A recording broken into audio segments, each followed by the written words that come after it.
ये विनोद प्रभु कहाँ से ये ले लेना व्यापक में नीचे टीवी जरूर सबको बोध के बाद दे देना सबको अखरोट ये अंदर गोवा प्रभु है ना ए कौन है ए ठहरो ठहर एक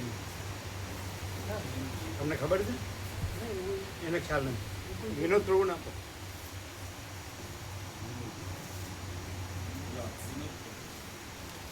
गोवा प्रभु अंदर है उसको देखे हम मानो प्रणामी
इधर थे ना गोवा प्रभु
ओम ओम बराबर एक पर है ना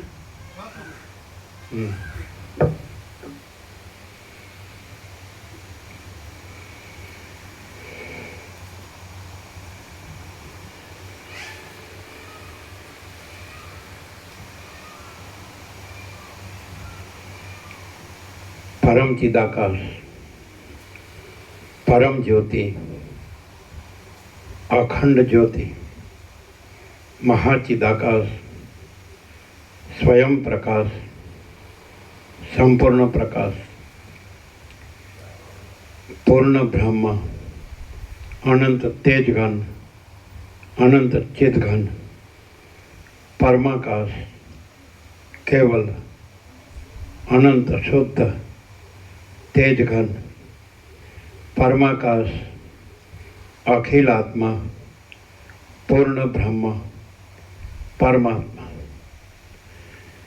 परम चिदाकाश परम ज्योति अखंड ज्योति अनंत पूर्ण परम चिदाकाश परम शांति स्वयं सिद्ध स्वयं प्रकाश स्वयं पूर्ण स्वस्वरूप यही सब कुछ है, इसके सिवा कुछ नहीं है।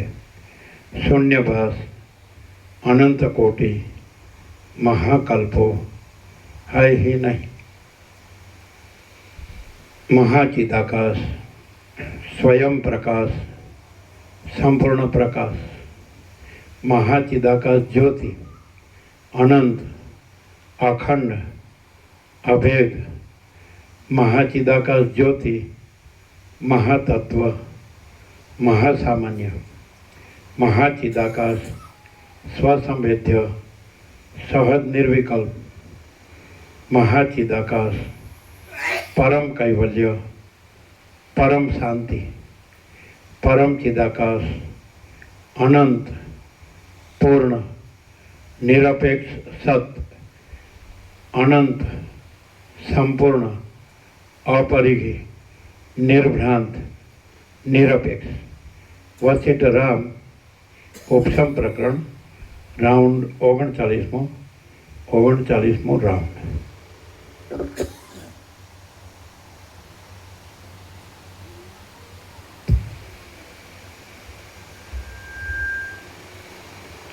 आद्य परब्रह्म सद्गुरु देव की जय। ओम श्री परमात्मने नमः। श्री योग वासिष्ठ महारामायण उपशम प्रकरण सर्ग 67मो, पेज नंबर 722 सर्ग 67मो। आसक्ति थी बंध अने अनासक्ति थी मोक्ष।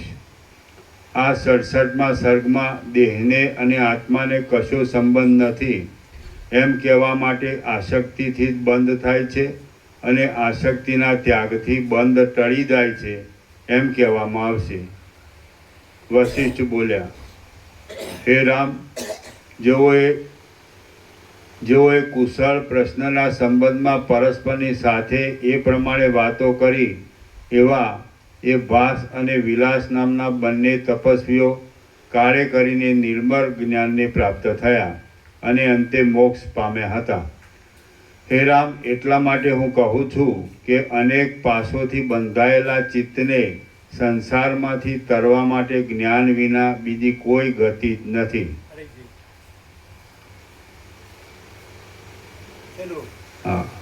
હે રામ, એટલા માટે હું કહું છું કે અનેક પાસોથી બંધાયેલા ચિત્તને સંસારમાંથી તરવા માટે જ્ઞાન વિના બીજી કોઈ ગતિ જ નથી। જેમ સમુદ્ર હલકા પક્ષીને દુસ્તર છે પણ ગરુડને ગાયના પગલાના ખાબોચિયા જેવો છે,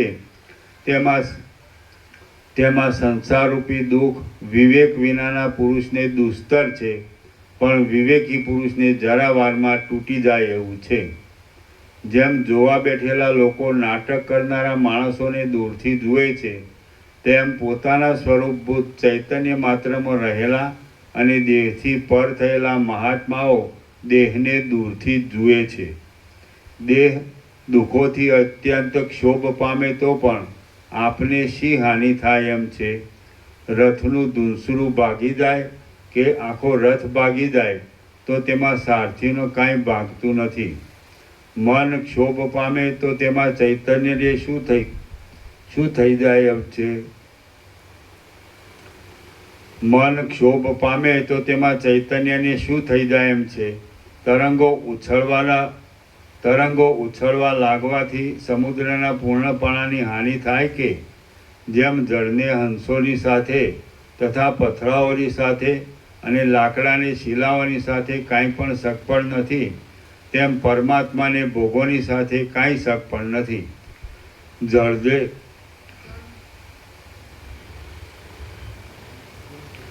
જળને હંસો તથા પથરાઓ અને લાકડાને શિલાઓ શા સગા થાય, તેમ પરમાત્માને ભોગો શા સગા થાય?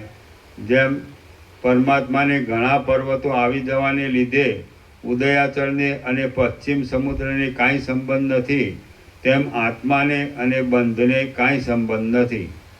નદીના જળો કમળોને પોતાના ખોળામાં ધારણ કરે છે તો પણ તે કમળો જળોને શું સગા થાય છે? તેમ પરમાત્મા શરીરોને પોતામાં ધારણ કરે છે તો પણ તે શરીરો પરમાત્માને શું સગા થાય? જેમ લાકડું અને જળ એ બંનેના પરસ્પર અભિઘાતથી જળના બિંદુ વગેરે ઉછળે છે, તેમ દેહના અને આત્માના એકબીજાના અધ્યાસથી ચિત્તની સુખ દુઃખાદી વૃત્તિઓ ઉછળે છે। જેમ જળ અને લાકડું પાસે પાસે હોય તો જળમાં લાકડાના પ્રતિબિંબો જોવામાં આવે છે, તેમ આત્મા અને શરીર પાસે પાસે હોવાને લીધે શરીરના સુખ દુઃખો આત્મામાં જોવામાં આવે છે। જેમ દર્પણમાં દેખાતા તથા તરંગ આદિમાં જોવામાં આવતા પ્રતિબિંબો સત પણ નથી ને અસત પણ નથી, પરંતુ અનિર્વચનીય છે, તેમ આત્મામાં જોવામાં આવતા શરીરો સત પણ નથી અને અસત પણ નથી, પરંતુ અનિર્વચનીય છે. જેમ જળની સાથે સંબંધ પામેલા લાકડા તથા પથરાઓ જળથી જુદા પડી જાય તો પણ તેથી જળને કાંઈ હાનિ થાય એમ નથી, તેમ આત્માની સાથે કલ્પનાથી સંબંધ પામેલા પંચભૂતવાળા શરીરાદી છૂટા પડી જાય તો પણ તેથી આત્માને કાંઈ હાનિ થાય એમ નથી. જેમ લાકડાથી સંબંધ પામેલા જળમાંથી કંપ તથા શબ્દ આદિ ઉત્પન્ન થાય છે, તેમ આત્માની પાસે રહેવાના સંબંધને પામેલા આ દેહમાંથી ગતિ તથા શબ્દ આદિ ઉત્પન્ન થાય છે. ચૈતન્ય અસંગ છે અને શરીર જડ છે, માટે ચૈતન્યને પણ સુખ દુઃખાદી નથી અને શરીરને પણ સુખ દુઃખાદી નથી. જે કાંઈ સુખ દુઃખાદી થાય છે તે સગળું અહંકારને થાય છે, માટે અહંકાર નષ્ટ થઈ જાય તો કાંઈ પીડા નથી. આપણો આત્મા શુદ્ધ જ છે. જેમ લાકડું અને જળ ભેગા થાય તો તેમાં લાકડાને પણ સુખ દુઃખાદીનો અનુભવ થતો નથી અને જળને પણ સુખ દુઃખાદીનો અનુભવ થતો નથી, તેમ દેહ અને આત્મા ભેગા થયા છે તેમાં દેહને પણ સુખ દુઃખાદીનો અનુભવ થતો નથી અને આત્માને પણ સુખ દુઃખાદીનો અનુભવ થતો નથી. અજ્ઞાની પુરુષ આ સંસારને જેવો દેખે છે તેવો જ સાચો માને છે અને જ્ઞાની માણસ આ સંસારને જેવો દેખે છે તેવો સાચો માનતો નથી. જ્ઞાની માણસ તો સંસારને અધિષ્ઠાન રૂપપણાથી સાચો માને છે, પણ સંસાર રૂપપણાથી સાચો માનતો નથી. જેમ જળનો અને પથરાનો સંબંધ અંદર પ્રવેશ થયા વિનાનો થાય છે, તેમ આસક્તિથી રહિત થયેલા મનવાળાનો બહારના વિષયોની સાથે જે સંબંધ થાય છે તે અંદરના અભિમાન વિનાનો થાય છે. જેમ જળનો અને લાકડાનો સંબંધ અંદર પ્રવેશ થયા વિનાનો જ છે, તેમ આત્માનો અને દેહનો સંબંધ વાસ્તવિક સંગ થયા વિનાનો જ છે. ચૈતન્ય સર્વત્ર એક જ છે, સર્વત્ર શુદ્ધ જ છે અને સર્વત્ર વિષયોના સંબંધથી રહિત જ છે. બીજું કહી શકાય એવું અશુદ્ધપણાવાળું અને વિષયોના સંબંધવાળું કોઈ ચૈતન્ય છે જ નહીં. જેમ વૈતાલ મુદ્દલ નહીં હોવા છતાં પણ ભાવનાથી ખડો થઈ જાય છે, તેમ આ વિસ્તીર્ણ સંસાર મુદ્દલ નહીં હોવા છતાં પણ અધ્યાસરૂપી ભાવનાથી ખડો થઈ ગયો છે. જેમ સ્વપ્નમાં સ્ત્રીની સાથેનું મૈથુન મુદ્દલ નહીં હોવા છતાં પણ મનમાં થઈ ગયેલા તેવા નિશ્ચયથી થાય છે અને ઝાડનું ઠૂંઠું વૈતાલ નહીં હોવા છતાં પણ મનમાં થઈ ગયેલા તેવા નિશ્ચયથી વૈતાલ જણાય છે, તેમ આત્માને દુઃખનો સંબંધ મુદ્દલ નહીં હોવા છતાં પણ મનમાં થઈ ગયેલા તેવા નિશ્ચયથી થાય છે અને આત્મા શરીરરૂપ નહીં હોવા છતાં પણ મનમાં થઈ ગયેલા તેવા નિશ્ચયથી શરીરરૂપ જણાય છે. જેમ જળનો અને લાકડાનો સંબંધ અંદર પ્રવેશ વિનાનો જ થાય છે, તેમ આત્માનો અને શરીરનો સંબંધ વાસ્તવિક સંગ વિનાનો થયો છે. હે રામ, જેમ જળમાં લાકડા પડતા છતાં પણ જળ અહંકારથી રહિત હોવાને લીધે લાકડા પડવાના દુઃખથી પીડાતું નથી, તેમ આત્મા જો અહંકારથી રહિત રહે તો દેહના દુઃખોથી પીડાતો નથી. આત્મા પોતામાં દેહપણાની ભાવનાથી દેહના દુઃખોને વશ થયો છે અને આત્મા જો તે ભાવનાને ત્યજી દે તો મુક્ત જ છે, એમ વિદ્વાનોએ નિશ્ચય કર્યો છે. જેમ જળાશયમાં પાંદડા, પાણી, મેલ અને લાકડા પરસ્પરની સાથે લાગેલા હોય છે, તો પણ અંદરથી આસક્તિ વિનાના હોવાને લીધે તેઓમાં કોઈને કોઈનું સ્નાન સૂતક લાગતું નથી, તેમ આત્મા, દેહ, ઇન્દ્રિયો અને મન પરસ્પરની સાથે લાગેલા હોય તો પણ જો અંદર આસક્તિથી રહિત રહે તો તેઓમાં કોઈને કોઈથી પણ દુઃખ થતું નથી. સર્વદા અત્યંત દુઃખ વિના જ રહે છે. હે રામ, સંસારમાં સર્વ પ્રાણીઓને અંદરની આસક્તિ જરા, મરણ તથા મોહરૂપી વૃક્ષોના બીજરૂપ થાય છે. જે જીવ અંદરની આસક્તિવાળો હોય તે સંસારરૂપી સમુદ્રમાં ડૂબેલો છે અને જે જીવ અંદરની આસક્તિથી રહિત હોય તે સંસારરૂપી સમુદ્રમાંથી નીકળેલો જ છે. જો ચિત્ત અંદર આસક્તિવાળું હોય તો સંકલ્પોથી અનેક શાખાઓવાળા જેવું થયેલું કહેવાય છે, અને જો અંદર આસક્તિથી રહિત હોય તો લીન થઈ ગયેલું જ કહેવાય છે. મન જો આસક્તિવાળું હોય તો તેને ભાગી ગયેલા સ્ફટિકના શિવલિંગની જેમ અપવિત્ર સમજો. મારું મન આસક્તિ વિનાનું છે, માટે સ્ફટિકના અખંડિત શિવલિંગની જેમ અત્યંત પવિત્ર છે. ચિત્ત સંસારના વ્યવહાર કર્યા કરતું હોય તો પણ જો આસક્તિ વિનાનું હોય તો નિર્મળ છે તથા મુક્ત જ છે એમ સમજવું. અને જો લાંબા કાળથી તપ કર્યા કરતું હોય અને તે છતાં આસક્તિવાળું હોય તો અત્યંત બંધનવાળું જ છે એમ સમજવું. અંદર આસક્તિવાળું મન બંધાયેલું છે અને આસક્તિથી રહિત થયેલું મન મુક્ત છે. અંદરની આસક્તિવાળું મન એ જ બંધનું કારણ છે, અને તે આસક્તિ વિનાનું મન એ જ મોક્ષનું કારણ છે. જેમ લાકડા ઉપાડવા માટે ગયેલું વહાણ લાકડા ઉપાડવાની આસક્તિથી રહિત હોવાને લીધે લાકડા ઉપાડવાના કોઈ જાતના ગુણ દોષોથી લેપાતું નથી, તેમ પુરુષ સંસારના કાર્યો કરતો હોય તો પણ અંદર આસક્તિથી રહિત હોય તો તે કાર્યોના કોઈ જાતના ગુણ દોષોથી લેપાતો નથી. જીવને જો અંદર આસક્તિ હોય તો તે બેસી રહેવા છતાં પણ તેને કરતાપણું પ્રાપ્ત થાય છે. જેમ કે માણસ સૂઈ ગયેલો હોય છે તો પણ તેને મનમાં આસક્તિ હોવાથી સ્વપ્નમાં સુખ દુઃખો આપનારા ઘણા ભ્રમોનું કરતાપણું પ્રાપ્ત થાય છે.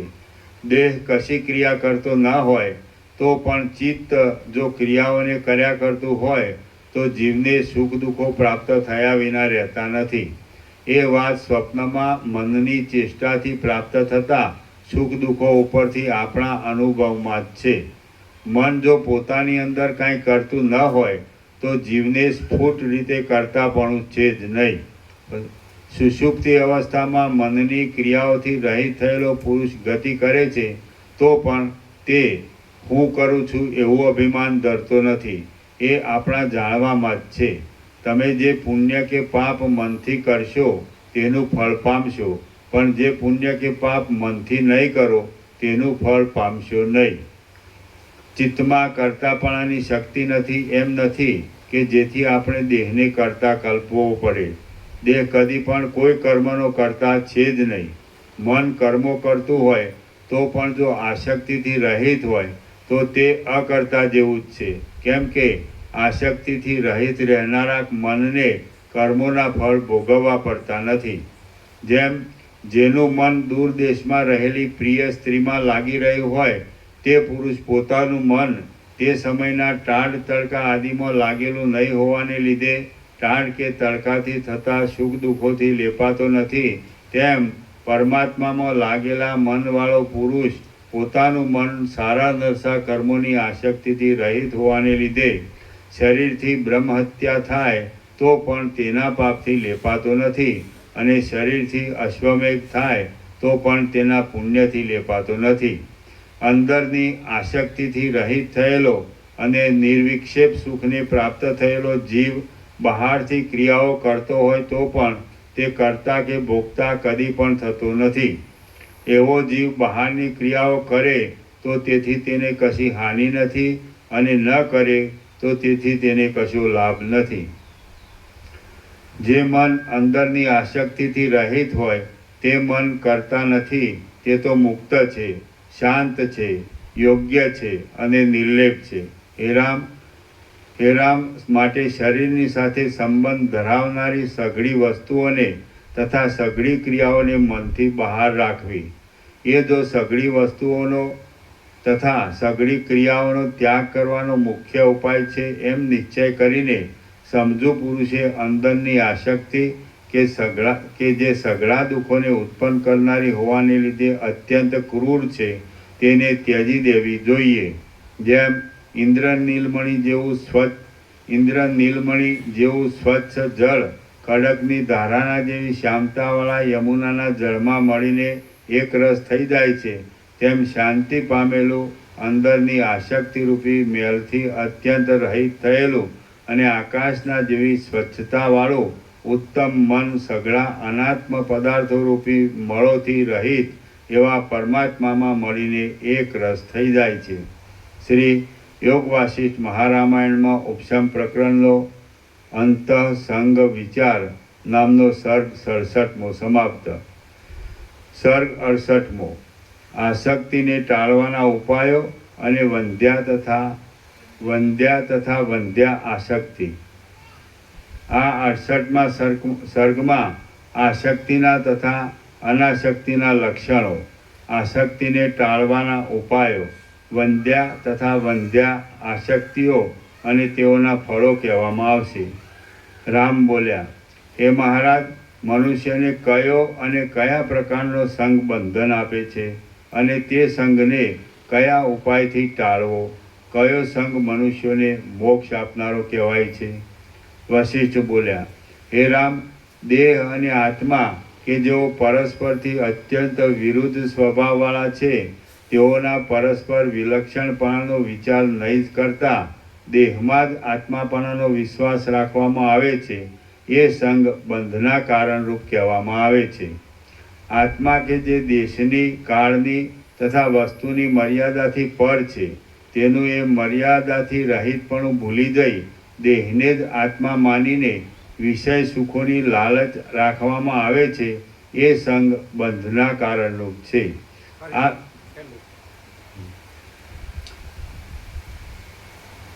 આત્મા કે જે દેશની, કાળની તથા વસ્તુની મર્યાદાથી પર છે તેનું એ મર્યાદાથી રહિતપણું ભૂલી જઈ દેહને જ આત્મા માનીને વિષય સુખોની લાલચ રાખવામાં આવે છે એ સંગ બંધના કારણરૂપ છે. આ સગળું જગત આત્મા જ છે, માટે હું કોની ઈચ્છા કરું અને કોને ત્યજી દઉં? ઈચ્છવા યોગ્ય કે ત્યજી દેવા યોગ્ય કાંઈ છે જ નહીં એમ સમજી અસંગપણાથી રહેવું એ જીવન મુક્તની સ્થિતિ કહેવાય છે. હું દેહ પણ નથી અને દેહ મારાથી જુદો પણ નથી, માટે દેહ કે જે મિથ્યા જ છે તેમાં વિષય સુખો મળે તો પણ ભલે અને ન મળે તો પણ ભલે, હું તો અસંગત છું. એવી રીતનો જેના મનનો નિશ્ચય હોય તે પુરુષ જીવન મુક્ત કહેવાય છે. જે પુરુષ કર્મોના ત્યાગને ન ઈચ્છે, કર્મોમાં આસક્ત પણ ન થાય, સિદ્ધિમાં તથા અસિદ્ધિમાં સમાન બુદ્ધિવાળો રહે અને કર્મોના ફળોનો ત્યાગ કરે તે પુરુષ સંગ વિનાનો કહેવાય છે. આત્મામાં જ એક નિષ્ઠા રાખનારા જે પુરુષનું મન હર્ષને, ક્રોધને વશ ન થતું હોય તે પુરુષ સંગથી રહિત અને જીવન મુક્ત કહેવાય છે. જે પુરુષ સઘળા કાર્યોનો તથા તેમાં ફળ આદિનો ક્રિયાથી નહીં પણ મનથી જ સારી પેઠે ત્યાગ કરી દે તે પુરુષ સંગથી રહિત કહેવાય છે. જો એક આસક્તિને ત્યજી દેવામાં આવે તો અનેક પ્રકારના રોગોથી થતી સઘળી ચેષ્ટાઓનું ઓસડ મળી આવે છે અને મોક્ષરૂપી પરમ પુરુષાર્થની પ્રાપ્તિ થાય છે. આસક્તિને લીધે જ ઉદય પામતા સઘળા દુઃખોના સમૂહો ખાડામાં ઉગેલા કાંટાળા વૃક્ષોની જેમ સેંકડો શાખાઓથી ફેલાય છે. બળદ આદિ પશુઓ નાકની નાથ ખેંચવાથી ભય પામી માર્ગમાં ભારને તાણે છે એ આસક્તિનું જ ફળ છે. ઝાડ એક ઠેકાણે જ રહેનારા પોતાના શરીરથી ટાઢના, વાયુના તથા તડકાના દુઃખને સહન કરે છે એ આસક્તિનું જ કારણ છે. કીડો ધરતીના દરમાં રહી અત્યંત પીડાતો દુઃખમાં જ પોતાનું આયુષ્ય પૂરું કરે છે એ આસક્તિનું જ કારણ છે. પક્ષી ઝાડની શિખા ઉપર રહેતા, ભૂખથી પીડાતા અને પારધી આદિનો નિરંતર ત્રાસ રાખતા પોતાના આયુષ્યને પૂરું કરે છે એ આસક્તિનું જ કારણ છે. દુર્વાના અંકુરોનો અને ખડનો આહાર કરનારો મૃગ પારધીનું બાણ વાગવાથી પીડા પામીને દેહનો ત્યાગ કરે છે એ આસક્તિનું જ કારણ છે.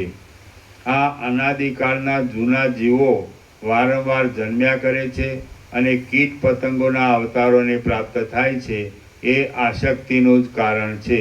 જેમ જળાશયોમાં તરંગો ઉત્પન્ન થઈને નષ્ટ થઈ જાય છે, તેમ આ અનંત પ્રાણીઓ જન્મી જન્મીને મરી જાય છે એ આસક્તિનું જ કારણ છે. માણસો લતાઓની તથા તૃણોની યોનિઓને પામે છે, વારંવાર મરે છે અને નિરુપાય થઈ જાય છે એ આસક્તિનું જ કારણ છે. અનર્થોની પરંપરાઓ જેવા સેંકડો પદાર્થોથી ભરેલી આ સંસારરૂપી નદી વૃદ્ધિ પામે છે એ આસક્તિનું જ કારણ છે. હે રામ, વંદ્યા કૌંસમાં વંદન કરવા યોગ્ય, વખાણવા યોગ્ય, અને વંદ્યા કૌંસમાં વાંજણી પુરુષાર્થરૂપી ફળથી રહિત. વંદ્યા અને વંદ્યા એમ બે પ્રકારની આસક્તિ છે. અજ્ઞાનીઓને સઘળા સંસારના વિષયોમાં જે આસક્તિ છે તે વંદ્યા આસક્તિ છે, અને તત્વવેત્તાઓને જીવનમુક્ત પુરુષોને સ્વરૂપના અનુસંધાનમાં જે આસક્તિ છે તે વંદ્યા આસક્તિ છે. આત્મતત્વનો બોધ નહીં થતાં દેહાદી વસ્તુઓમાં થયેલી દ્રઢ આસક્તિ કે જે ફરીવાર પણ સંસારમાં જ નાખનારી છે તે વંદ્યા કહેવાય છે. સાચા વિવેકને લીધે આત્મતત્વનો બોધ થતાં સ્વરૂપના અનુસંધાનમાં દ્રઢ આસક્તિ કે જે ફરીવાર સંસારના ફેરાને ટાળી જ નાખે છે તે વંદ્યા કહેવાય છે. હસ્તોમાં શંખને, ચક્રને તથા ગદાને ધારણ કરનારા વિષ્ણુદેવ વંદ્યા આસક્તિને લીધે જ કૌંસમાં જીવનમુક્તપણાથી જ અનેક પ્રકારની લીલાથી ત્રૈલોક્યનું પાલન કરે છે.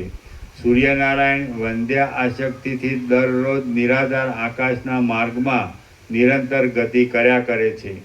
મોટા કલ્પને અંતે વિદેહ મુક્તિમાં શાંતિ માટે કલ્પાયેલું બ્રહ્માનું શરીર વંદ્યા આસક્તિથી જગતનું નિર્માણ કર્યા કરે છે.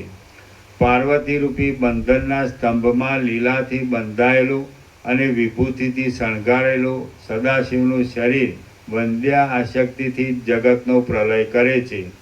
બ્રહ્મતત્વના બોધમાં દ્રઢ સ્થિતિને પામેલા સિદ્ધ લોકો, લોકપાલો તથા બીજા મહાત્માઓ વંદ્યા આસક્તિથી જગતમાં રહ્યા છે. મહલ્લોક આદિ ઊંચા લોકોમાં રહેનારા ભૃગુ આદિ મહાત્માઓ વંદ્યા આસક્તિને લીધે જ જરાથી તથા મરણથી રહિત થયેલા પોતાના શરીરોરૂપી યંત્રોને ધારણ કરી રહ્યા છે. જેમ ગીધ પક્ષી માંસના ટુકડાઓની ઉપર ઝડપ નાખે છે, તેમ મન રમણીયપણાની ખોટી ભ્રાંતિથી ભોગો ઉપર ઝડપ નાખે છે એ વંદ્યા આસક્તિનો પ્રભાવ છે. વાયુ આસક્તિથી જ બ્રહ્માંડની અંદર વાય છે. પંચ મહાભૂતો આસક્તિથી જ બ્રહ્માંડમાં રહ્યા છે અને જગતની સ્થિતિ પણ આસક્તિથી જ ચાલ્યા કરે છે. બ્રહ્માંડરૂપી ઉમરાનું ફળ કે જેમાં સ્વર્ગનો, પૃથ્વીનો તથા પાતાળનો સમાવેશ છે, તેમાં દેવો, મનુષ્યો, સર્પો અને અસુરો ગણગણતા મચ્છરોની જેમ રહ્યા છે એ પણ આસક્તિનો મહિમા છે. જળાશયના તરંગોની જેમ જગતમાં અત્યંત પ્રાણીઓ જન્મે છે, અનંત પ્રાણીઓ જન્મે છે, મરે છે, ઊંચે ચડે છે અને નીચે પડે છે. એ સગળો આસક્તિનો જ મહિમા છે. પ્રાણીઓ ઝરણાઓના જળકણોની જેમ અમથા પ્રગટ થઈને પાછા લીન થાય છે એ આસક્તિનો જ મહિમા છે. પરસ્પરના હાથથી મરણ પામતા, જડતાથી જર્જરિત થયેલા અને ભારે ભ્રાંતિમાં પડેલા સર્વ લોકો ખરી પડેલા પાંદડાની જેમ ભ્રમણ કર્યા કરે છે એ આસક્તિનો જ મહિમા છે. હે રામ, ઝાડમાં મચ્છરોના સમૂહની જેમ અને પાતાળમાં જળના દૂધની જેમ નક્ષત્રોનો સમૂહ આકાશમાં ફર્યા કરે છે અને વારંવાર એકની એક ગતિ પામ્યા કરે છે એ આસક્તિનું જ ફળ છે. ચંદ્ર ઉદય અસ્તોથી તથા વૃદ્ધિ ક્ષયોથી જીર્ણ થયેલા કાળરૂપી બાળકને રમવાના દડા જેવા અને કાળા કલંકવાળા પોતાના જળમય દેહને આજ સુધી ત્યજી દેતો નથી એ આસક્તિનો જ મહિમા છે. દેવતાઓ મનરૂપી વ્રણથી દુઃખી થવા છતાં પણ અનેક યુગોના ફેરફારોના દુઃખો જોવામાં આવવાથી કઠિન થઈ ગયેલા એ મનરૂપી વ્રણને આસક્તિને લીધે જ કાપી નાખતા નથી. હે રામ, પરબ્રહ્મરૂપી આકાશમાં કોઈએ કેવળ વાસનાને લીધે જ આ જગતરૂપી વિચિત્ર ચિત્ર આલેખ્યું છે તે જુઓ.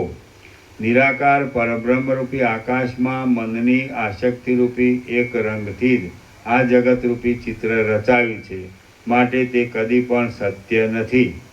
આ સંસારમાં મનથી આસક્ત રહીને વ્યવહાર કરનારા લોકોના શરીરોરૂપી તૃણોને તૃષ્ણારૂપી અગ્નિની જ્વાળા બાળી નાખે છે.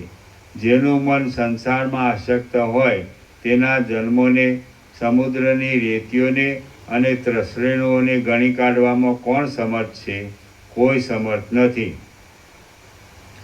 ગંગા કે જે મેરુ પર્વતના શરીરમાં પગથી તે માથા સુધી લંબાઈવાળી મોતીઓની માળા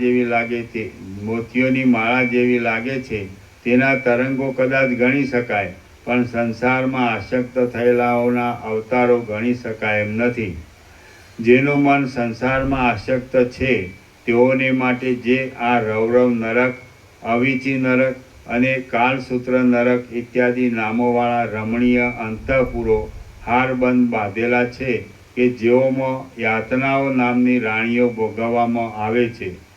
જેના ચિત્તો સંસારમાં આસક્ત હોય છે એવા અનેક દુઃખોથી સુકાયેલા લોકો જ ધગધગતા નરકોરૂપી અગ્નિઓમાં બળતણ રૂપ થાય છે અને એ બળતણોથી તે અગ્નિઓ સળગ્યા કરે છે.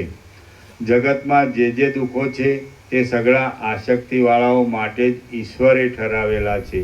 જેમ જળના કલ્લોલોથી વ્યાપ્ત થયેલી મોટી નદીઓ સમુદ્રને પ્રાપ્ત થાય છે, તેમ દુઃખોની સઘળી પરંપરાઓ જેનું ચિત્ત આસક્તિવાળું હોય તેને જ પ્રાપ્ત થાય છે. વિનોદ પ્રભુ, એ બંધ કરી દો.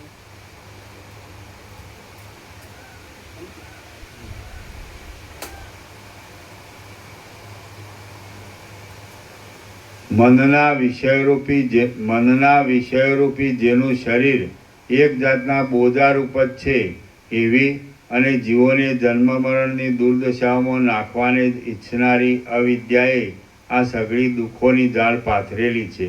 હે રામ, જેમ વર્ષા ઋતુમાં નદીઓ જળના પૂરથી ખૂબ જ ફેલાય છે, તેમ ઐશ્વર્ય આદિ સઘળી વિભૂતિઓ ભોગોની આસક્તિના ત્યાગથી અત્યંત વિસ્તાર પામે છે. ફરીથી ભૂલ છે. ખોટું છે. હા. હે રામ, જેમ વર્ષા ઋતુમાં નદીઓ જળના પૂરથી ખૂબ જ ફેલાય છે, તેમ ઐશ્વર્ય આદિ સઘળી વિભૂતિઓ ભોગોની આસક્તિના ત્યાગથી અત્યંત વિસ્તાર પામે છે. નહીં,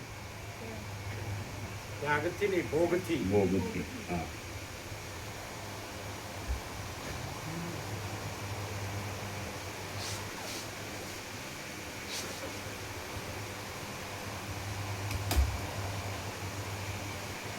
હે રામ, જેમ વર્ષા ઋતુમાં નદીઓ જળના પૂરથી ખૂબ જ ફેલાય છે, તેમ ઐશ્વર્ય આદિ સઘળી વિભૂતિઓ ભોગોની આસક્તિના ભોગથી અત્યંત વિસ્તાર પામે છે. હે રામ, મનની અંદર જે આસક્તિ છે તે અંગોને અંગારારૂપ છે, અને જે આસક્તિનો ત્યાગ છે તે અંગોને અમૃતરૂપ છે એમ સમજો. જેમ ખડથી નિશ્ચિંત થયેલી ઔષધિ ખડમાંથી ઉઠેલા અગ્નિથી બળી જાય છે, તેમ જીવ મનમાં રહેલી આસક્તિથી બળી જાય છે.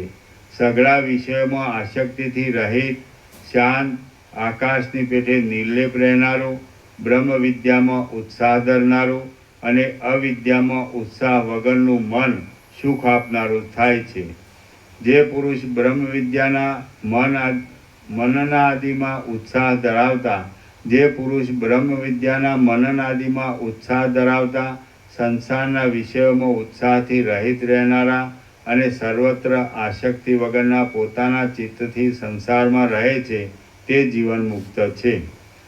શ્રી યોગ વાસિષ્ઠ મહારામાયણમાં ઉપશમ પ્રકરણનો સંગ વિચાર યોગોપદેશ નામનો સર્ગ 68મો સમાપ્ત.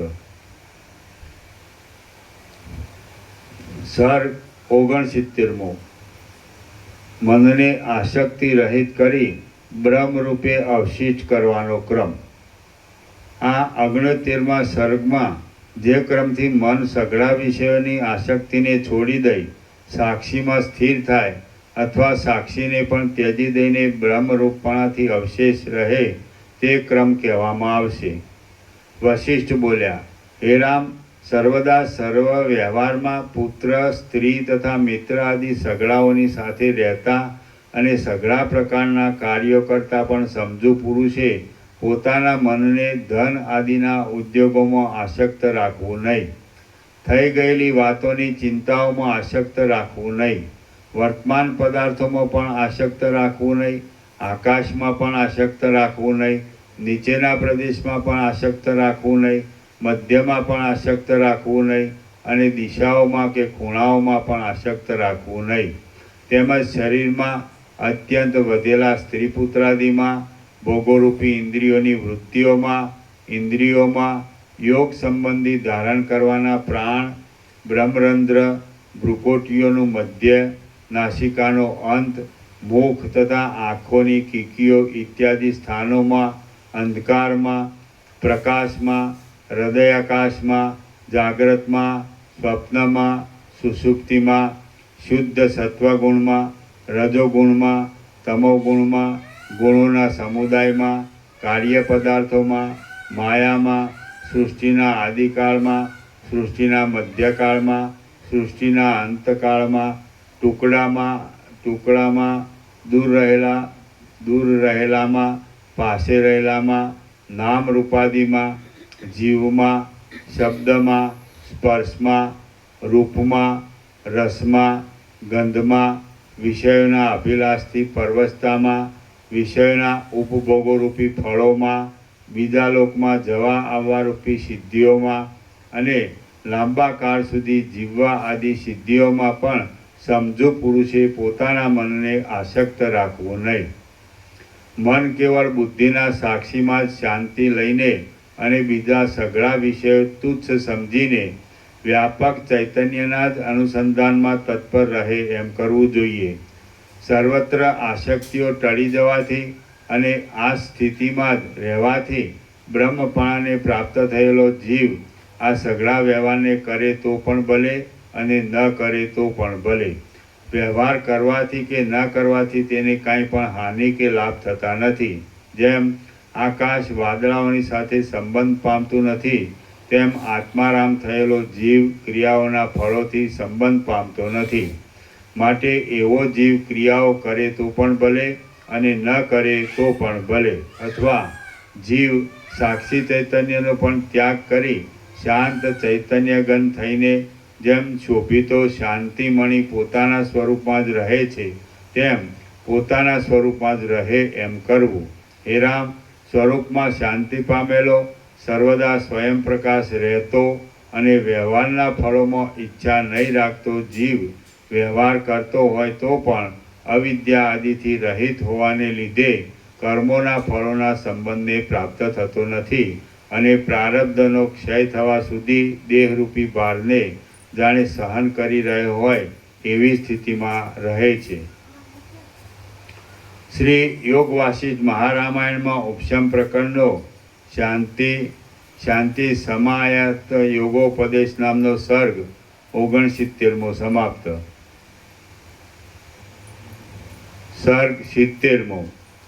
આસક્તિ રહિત મનુષ્ય વ્યવહારિક દોષોથી પરિતાપ પામતો નથી. આ 70મા સર્ગમાં અસંગપણાના સુખમાં શાંત થયેલો પુરુષ વ્યવહારથી ઉત્પન્ન થતા દોષોથી પરિતાપ પામતો નથી એ વિષયનું યુક્તિપૂર્વક વિવરણ કરવામાં આવશે. વશિષ્ઠ બોલ્યા, હે રામ, અસંગપણાના સુખનો જ નિરંતર સ્વાદ લેનાર ઘણા મહાત્મા પુરુષો વ્યવહાર કરવા છતાં પણ અંદર શોકથી તથા ભયથી રહિત થઈને રહેલા છે. જીવનમુક્ત પુરુષ કે જે ધનનો નાશ તથા અપમાન આદિ ક્ષોભ ઉપજાવનારા કારણોથી ક્ષોભ પામતા જેવો દેખાવા છતાં પણ ક્ષોભથી રહિત જ હોય છે અને ચિત્તને વાસ્તવિક બ્રહ્માનંદરૂપી સુખમાં કોઈ જાતનો પણ વાંધો નહીં રહેવાને લીધે અંદર પૂર્ણ હોય છે. તેના સુખની શોભા પૂર્ણિમાના ચંદ્રની શોભા જેવી દેખાય છે. જેનું મન વિષયોથી રહિત હોવાને લીધે સંતાપોથી રહિત થઈ આત્મામાં જ રહ્યું હોય તે જીવનમુક્ત પુરુષથી જેમ જળ નિર્મળીના ચૂર્ણથી પ્રસન્ન નિર્મળ થાય છે, તેમ લોકો પ્રસન્ન રાજી થાય છે. સર્વદા આત્મદ્રષ્ટિથી આત્મામાં જ લીન થઈને સ્વસ્થ રહેનારો જીવનમુક્ત પુરુષ કોઈ સમયે ચંચળ દેખાય તો પણ તે જળમાં પ્રતિબિંબ થયેલા સૂર્યની પેઠે મિથ્યા ચંચળ જ દેખાય છે. આત્મતત્વને સમજેલા અને આત્મામાં જ રમણ કરતા ભાગ્યશાળી મહાત્મા પુરુષો વ્યવહારમાં પીછાની અણીના જેવા ચંચળ દેખાતા હોય તો પણ અંદર મેરુ પર્વત જેવા અચળ જ હોય છે.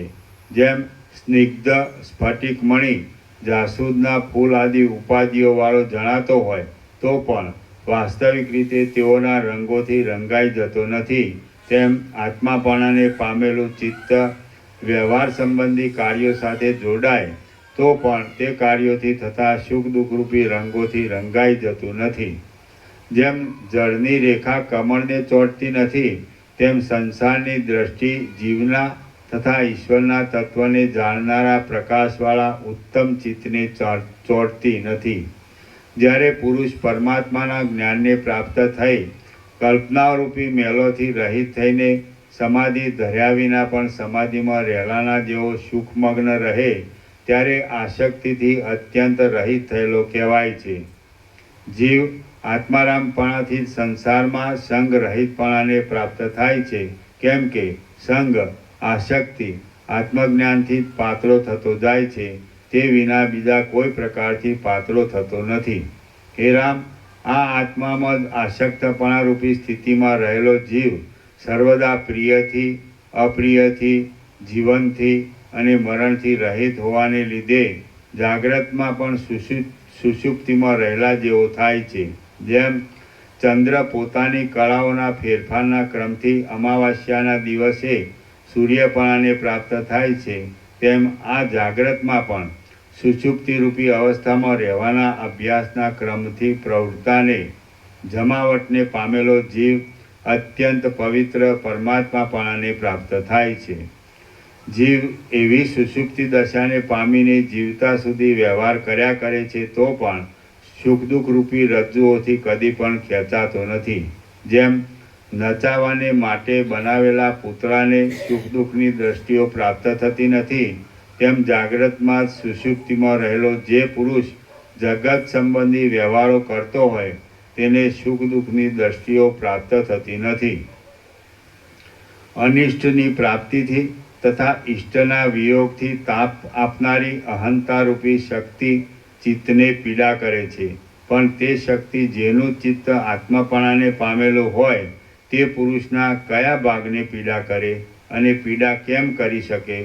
સાધનની દશાથી માંડીને આસક્તિના ત્યાગથી જ ક્રિયાઓ કરવાના અભ્યાસવાળો જાગ્રતમાં સુષુપ્તિ જેવી દશાને પ્રાપ્ત થયેલી બુદ્ધિવાળો જીવન મુક્તપણાથી રહેલો જીવ ક્રિયાઓ કરવા છતાં પણ બંધાતો નથી. હે રામ, સુષુપ્તિ જેવી વૃત્તિનો આશ્રય કરીને તમે પ્રારબ્ધના યોગે આવી પડેલા વર્ણાશ્રમ કર્મો કરો. કદાચ એ કર્મો ન કરો તો પણ કાંઈ નહીં. જ્ઞાની પુરુષને કર્મોનો સ્વીકાર પણ ગમતો નથી અને કર્મોનો ત્યાગ પણ ગમતો નથી. પોતાના સ્વરૂપને જાણનારા જ્ઞાની પુરુષો કોઈ પ્રકારની આસક્તિ રાખ્યા વિના જે સમયે જે ક્રિયા આવી પડે તે સમયે તે ક્રિયાને અનુસરીને વર્તે છે. જો તમે જાગ્રતમાં સુષુપ્તિમાં રહેનારી કૌંસમાં અભિનિવેશ વિનાની બુદ્ધિથી ક્રિયાઓ કરશો તો પણ અકર્તા જ રહેશો, અને જો તમારી બુદ્ધિ જાગ્રતમાં સુષુપ્તિમાં નહીં રહેલી હોય તો તમે કોઈ ક્રિયાઓ નહીં કરો તો પણ કરતા જ રહેશો. હવે જેમ તમારી ઈચ્છામાં આવે તેમ કરો. હે રામ, જેમ બાળક કાંઈ પણ ફળનો વિચાર કર્યા વિના જ ખાટલામાં પગ હલાવ્યા કરે છે, તેમ તમે ફળોનો સંકલ્પ નહીં કરતા જ કર્મો કરો. વિષયો વિનાના ચૈતન્યરૂપી પદમાં સ્વસ્થ થયેલો અને જાગ્રતમાં સુષુપ્તિમાં રહેલી બુદ્ધિવાળો તત્વવેતા પુરુષ ગમે તે કર્મ કરે પણ તે કર્મમાં તેને કર્તાપણું પ્રાપ્ત થતું નથી. જેમ ચંદ્ર પોતાની અંદર અમૃતથી શીતળ રહે છે, તેમ જાગ્રતમાં સુષુપ્તિની દશાને પ્રાપ્ત થઈ ચિત્તમાં વાસનાઓથી રહિત થયેલો જીવનમુક્ત પુરુષ પોતાની અંદર આનંદથી શીતળ રહે છે. જેમ પર્વત સઘળી ઋતુઓમાં સમાન રહે છે, તેમ જાગ્રતમાં સુષુપ્તિ જેવી દશાને પ્રાપ્ત થયેલો અને પૂર્ણિમાના ચંદ્રના બિંબની પેઠે પૂર્ણ થયેલો મહાતેજસ્વી જીવનમુક્ત પુરુષ વિપત્તિની તથા સંપત્તિની સઘળી અવસ્થાઓમાં સમાન કૌંસમાં નિર્વિકાર રહે છે. જેમ પર્વત પવનના આવવાથી વૃક્ષાદિ ભાગમાં જ કંપાયમાન થાય છે, પણ અંદર કંપાયમાન થતો નથી, તેમ જાગ્રતમાં સુષુપ્તિમાં રહેનારો ધીર પુરુષ ક્રિયાઓ કરતા ચિત્તથી બહાર જ ચપળ થાય છે, પણ અંદર ચપળ થતો નથી. હે રામ, તમે કે જે નિર્દોષ છો તે સુષુપ્તિ જેવી અવસ્થામાં રહીને શરીરને તરત પાડી નાખો તો પણ ભલે, અને પર્વતની જેમ લાંબા કાળ સુધી ધરી રાખો તો પણ ભલે. આ જાગ્રતમાં સુષુપ્તિમાં રહેવારૂપી સ્થિતિ અભ્યાસના યોગથી સર્વદા દ્રઢ રહેવા લાગે ત્યારે તેને જ તત્વવેત્તાઓ તુર્યાવસ્થા કહે છે. ઉપર કહેલી સુષુપ્તિ જેવી અવસ્થામાં આનંદમય થઈને રહેવાય છે અને તુર્યાવસ્થામાં આનંદરૂપ થઈ જવાય છે. ભાગ્યશાળી જ્ઞાની પુરુષ તુર્યાવસ્થામાં સઘળા દુઃખોથી અત્યંત રહિત થાય છે અને મન અત્યંત નાશ પામી જાય છે. પરમ આનંદથી ઘૂમતો તુર્યાવસ્થામાં રહેલો તત્વવેત્તા પુરુષ આ જગતની રચનાને સર્વદા લીલા જેવી જોયા કરે છે. શોકથી, ભયથી તથા પરિશ્રમથી રહિત થયેલો અને જેનો સંસારરૂપી ભ્રમ જતો રહ્યો હોય છે, એવો તુર્યાવસ્થામાં આરૂઢ થયેલો તત્વવેત્તા પુરુષ ફરીવાર આ સંસારની રચનામાં પડતો નથી. જેમ પર્વતની ઉપર રહેલો પુરુષ પૃથ્વી ઉપર રહેલા લોકોને હસતો હસતો જુએ છે, તેમ તુર્યાવસ્થારૂપી પવિત્ર પદવીને પામેલો ધીર બુદ્ધિવાળો પુરુષ આ ભ્રાંતિથી કલ્પેલા જગતને દોષ દ્રષ્ટિથી હસતો હસતો જુએ છે. આમ તે જીવતા સુધી આ તુર્યાવસ્થામાં અખંડ સ્થિતિ પામીને આનંદમાં જ લીન થયેલો હોવાને લીધે અંતે વિદેહ મુક્તિને પ્રાપ્ત થાય છે કે જે વિદેહ મુક્તિ તુર્યાતીત પદ કહેવાય છે. જાગ્રત આદિ ત્રણ અવસ્થાઓ કે જે મોટા આનંદથી રહિત હોવાને લીધે આનંદ વિનાની કહેવાય છે, તેઓને ત્યજીને તુર્યાવસ્થારૂપ મહાનંદ મોટા આનંદવાળા પદને પ્રાપ્ત થયેલો તત્વવેત્તા પુરુષ તે મહાનંદ તુર્યાવસ્થા જીવન મુક્તિ પદને પણ છોડીને તુર્યાતીત પદ વિદેહ મુક્તિને પ્રાપ્ત થાય છે, ત્યારે મુક્ત જ કહેવાય છે. જેના સઘળા અજ્ઞાનમય અભિમાનો ક્ષય પામેલા હોય છે અને જન્મ આપનાર કામ કર્માદિ સઘળા પાસો ગલિત થઈ ગયા હોય છે, એવો એ મહાત્મા પુરુષ જેમ જળમાં પડેલો સિંધવનો ટુકડો જળની રસમય સત્તાને પ્રાપ્ત થાય છે, તેમ પરમાત્માની અધિષ્ઠાનપણારૂપી અખંડ આનંદ સત્તા સામાન્યને પ્રાપ્ત થાય છે. શ્રી યોગ વાસિષ્ઠ મહારામાયણમાં ઉપશમ પ્રકરણનો અસંગ વિકલ્પોપદેશ નામનો સર્ગ 70મો સમાપ્ત. સર્ગ 71મો. અવર્ણનીય વિદેહ મુક્તિ, શરીર આદિનો નિરાશ અને તુર્યાવસ્થાનું વર્ણન.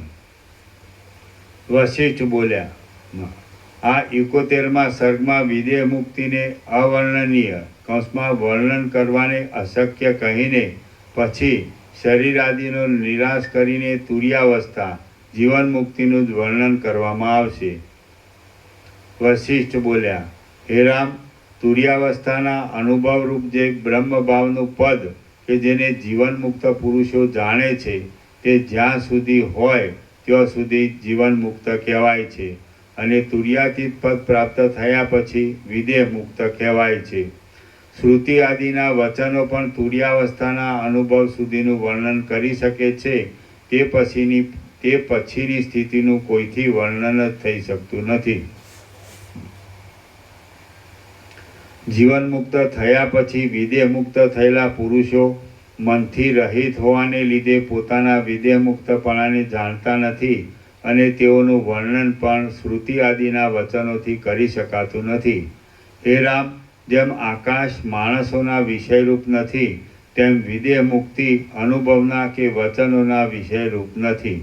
જેમ આકાશમાં પવનો જ પહોંચે છે, તેમ જેમાં વિદેહ મુક્તો જ પહોંચે છે, એવી એ પરમ વિશ્રાંતિની પદવી જીવતાઓને તો દૂર કરતાં પણ અત્યંત દૂર છે. જાગ્રતમાં સુષુપ્તિ જેવી અવસ્થાથી કેટલાક કાળ સુધી જગતની સ્થિતિને ભોગવીને પછી પરમ આનંદથી ઘૂમેલો પુરુષ તુર્યાવસ્થા જીવન મુક્તિને પ્રાપ્ત થાય છે. હે રામ, જીવનમુક્ત પુરુષો જે પદ્ધતિથી નિર્દ્વંદ સુખ દુઃખાદિની પ્રતીતિથી પણ રહિત પદરૂપી તુર્યાતીત નામની દશાને પ્રાપ્ત થાય છે, તે પદ્ધતિથી તમે પણ એ દશાને પ્રાપ્ત થજો. હે શત્રુઓને હરનારા રામ, તમે જાગ્રતમાં સુષુપ્તિ જેવી અવસ્થાથી જગતના વ્યવહારો કરો. જેમ ચિત્રમાં આલેખેલા ચંદ્રને ક્ષય પણ નથી અને રાહુ આદિનો ભય પણ નથી, તેમ તમને મૃત્યુ પણ નથી અને કોઈનો ભય પણ નથી. આ શરીરનો ક્ષય થાય કે સ્થિરતા થાય, તેથી આત્માનો ક્ષય કે સ્થિરતા થાય એમ સમજવું નહીં.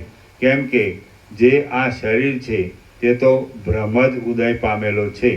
તમારે દેહના નાશનું પણ શું પ્રયોજન છે અને દેહની સ્થિરતાનું પણ શું પ્રયોજન છે? તમે તમારા આત્માના બોધની સ્થિરતાનો પ્રયત્ન કરો. દેહ જેમ છે તેમ ભલે રહ્યો. તમે જગતના અધિષ્ઠાનને જાણી ચૂક્યા છો, ત્રણેય અવસ્થાઓના અધિષ્ઠાનને સમજી ચૂક્યા છો અને પોતાના સ્વરૂપને પામી ચૂક્યા છો. તો હવે પ્રજાના કલ્યાણને માટે શોકથી રહિત થાઓ. જેમ આકાશ અંધકારથી તથા વાદળાથી મુક્ત થઈને ચંદ્રના શીતળ પ્રકાશની શોભાથી શોભે છે, તેમ તમે પ્રિયથી તથા અપ્રિયથી મુક્ત થઈને આત્માના શીતળ પ્રકાશની શોભાથી શોભો છો. જેમ યોગથી, મંત્રથી તથા તપથી સિદ્ધ થયેલો પુરુષ આકાશમાંથી પૃથ્વી ઉપર દોડે નહીં, તેમ આત્મજ્ઞાનથી સંપન્ન થયેલું તમારું મન વિષય સંબંધી સુખો ઉપર દોડતું નથી. સંસારમાં જે કાંઈ છે તે ત્રણેય પ્રકારના પરિચ્છેદથી રહિત શુદ્ધ ચૈતન્ય જ છે.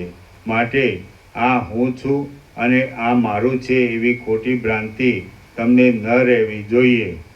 શુદ્ધ ચૈતન્યનું આત્મા એ નામ પણ શાસ્ત્ર આદિના વ્યવહાર માટે કલ્પેલું છે, વાસ્તવિક નથી. તો પછી બીજા અનાત્મ પદાર્થોનો નામ રૂપ આદિ ભેદ તો શુદ્ધ ચૈતન્યથી અત્યંત દૂર જ હોય એમાં શું કહેવું? જેમ જે સમુદ્ર છે તે જળ છે, તેમાં તરંગ આદિ જળથી જુદું છે જ નહીં, તેમ આ સઘળું જગત આત્મા જ છે. એમાં પૃથ્વી તથા જળ આદિ કાંઈ પણ આત્માથી જુદું નથી. જેમ સઘળા સમુદ્રમાં જળ વિના બીજું કાંઈ મળતું જ નથી, તેમ આ સઘળા જગતમાં આત્મા વિના બીજું કાંઈ મળે એમ જ નથી. હે વિચક્ષણ રામ, હું આ છું એવી આસ્થા તમે કયા અમુક પદાર્થમાં બાંધો છો? કોઈ પણ અમુક પદાર્થમાં બાંધવી યોગ્ય નથી. કેમ કે જે તમે નથી અથવા જે તમારું નથી એવું કાંઈ પણ નથી. તેમજ જે તમે છો અથવા જે તમારું છે એવું પણ કાંઈ નથી. દેહો પણ નથી, દેહોની સાથે સંબંધ પણ નથી અને દ્વૈત જ નથી. આત્મામાં દ્વૈતરૂપી કલંકનો સંભવ પણ હોય કે? જો સૂર્યમાં અંધકારરૂપી કલંકનો સંભવ હોય તો આત્મામાં દ્વૈતરૂપી કલંકનો સંભવ હોય. હે શત્રુઓને હરનારા રામ, હવે દ્વૈત છે એમ પણ ઘડીભર સ્વીકારીને તમારી પાસે વાત કરું છું. દેહાદિ છે તો પણ તેઓનો આત્મા સાથે સંબંધ ઘટતો નથી. જેમ છાયાને અને તડકાને સંબંધ સંભવતો નથી અને જેમ પ્રકાશને અને અંધકારને સંબંધ સંભવતો નથી, તેમ દેહને અને આત્માને સંબંધ સંભવતો જ નથી. જેમ શીત અને ઉષ્ણ સર્વદા પરસ્પરથી વિરુદ્ધ છે, માટે તેઓનો સંબંધ સંભવતો નથી, તેમ દેહ અને આત્મા પરસ્પરથી વિરુદ્ધ છે, માટે તેઓનો સંબંધ સંભવતો નથી. જેમ માટીને અને ઘડાને પરસ્પરથી જુદા નહીં રહેવાનો સમવાય સંબંધ છે, તેમ આત્માને અને દેહને સમવાય સંબંધ પણ ઘટતો નથી. કેમ કે આત્મા ચેતન છે અને દેહ જડ છે, માટે તેનો સંબંધ કેમ અનુભવમાં આવે? માટી અને ઘડો એ તો બંને જડ હોવાથી પરસ્પરને મળતા છે, માટે તેઓનો સમવાય સંબંધ ઘટે. પણ આત્મા અને દેહ તો પરસ્પરથી વિરુદ્ધ સ્વભાવવાળા છે, માટે તેઓનો સમવાય ઘટે જ નહીં. કેવળ ચૈતન્ય માત્ર આત્માને દેહનો સંબંધ છે, એ વાત તો દાવાગ્નિને અને સમુદ્રને સંબંધ છે એમ વાત જેમ ખોટી હોવાથી ન સમજાય એવી જ છે. જેમ સૂર્યના કિરણોમાં કલ્પાયેલો સમુદ્ર કૌંસમાં ઝાંઝવાના પાણી કિરણોનું અવલોકન કરવાથી બાધિત થઈ જાય છે, તેમ આત્મામાં કલ્પાયેલો દેહનો અને આત્માનો ખોટો સંબંધ આત્માનું અવલોકન કરવાથી બાધિત થઈ જાય છે. આત્મા ચૈતન્યરૂપ છે, નિર્મળ છે, નિત્ય છે, સ્વયંપ્રકાશ છે તથા દુઃખ રહિત છે. અને દેહ તો જડ છે, મળવાળો છે, અનિત્ય છે, બીજાને લીધે તે પ્રકાશે છે અને દુઃખોવાળો છે. માટે આત્મા દેહની સાથે કેમ જ સંબંધ પામે?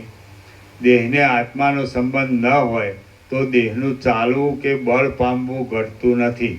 જો દેહ આત્માના સંબંધ વિના ચાલતો હોય કે બળ પામતો હોય તો સબમાં પણ ગતિ અને બળ હોવા જોઈએ એવી શંકા કરવી નહીં. કેમ કે દેહ પ્રાણવાયુથી ચાલે છે અને પ્રાણવાયુને ટકાવી રાખનારો અન્નાદિથી બળ પામે છે. માટે દેહને આત્માની સાથે જરા પણ સંબંધ નથી. હે ઉત્તમ બુદ્ધિવાળા રામ, દ્વૈતનો સ્વીકાર કરતા પણ દેહના અને આત્માના સંબંધનો સંભવ થતો નથી, ત્યારે દ્વૈતનો સ્વીકાર ન કરવાના સિદ્ધાંત પક્ષમાં તો દેહના અને આત્માના સંબંધની કલ્પના પણ ક્યાંથી હોય? જેમ દેહના અને આત્માના સંબંધનું ખંડન કરવામાં ઘણી યુક્તિઓ છે, તેમજ દ્વૈતનું ખંડન કરવાની પણ ઘણી યુક્તિઓ છે. તેની નીચે ટિપ્પણી છે. આત્માથી જુદો કોઈ પદાર્થ છે એમ દ્વૈત મત કહે છે. હવે તે જુદો પદાર્થ કયો હોઈ શકે? આત્માથી જુદો આત્મા તો હોય નહીં, કારણ કે તે એક અદ્વિતીય પરમાત્મા સ્વરૂપ છે, એટલે તેમાં ભેદ નથી. તેનાથી જુદો પદાર્થ દેહ છે એમ માનો તો તે દેહ જડ છે અને આત્મા ચેતન છે, તે બંનેનો સંબંધ થાય નહીં. તે યુક્તિ ઉપર શ્લોક 18 થી 26 સુધી જણાવી આત્મા અને દેહ સાથે સમવાય સંબંધ છે એમ નૈયાયિકોનું કહેવું છે તે પણ બરોબર નથી, કારણ કે સમવાય એ નિત્ય સંબંધ છે.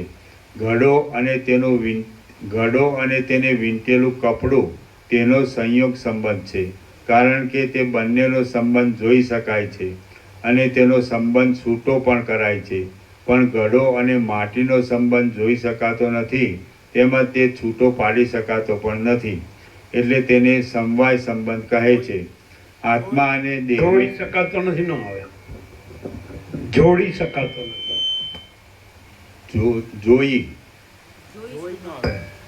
જોડી આવે. જોડી શકાતો નથી, જોડી શકાતો નથી.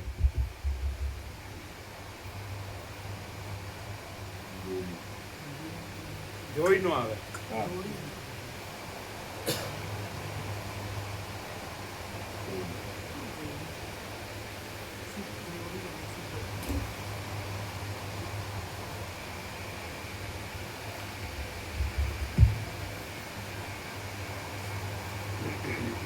ઘડો અને તેને વીંટેલું કપડું તેનો સંયોગ સંબંધ છે, કારણ કે તે બંનેનો સંબંધ જોઈ શકાય છે અને તેનો સંબંધ છૂટો પણ કરાય છે.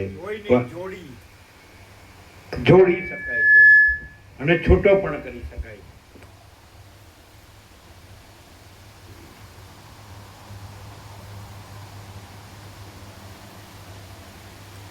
જોવાનું હવે ક્યાં આવ્યું?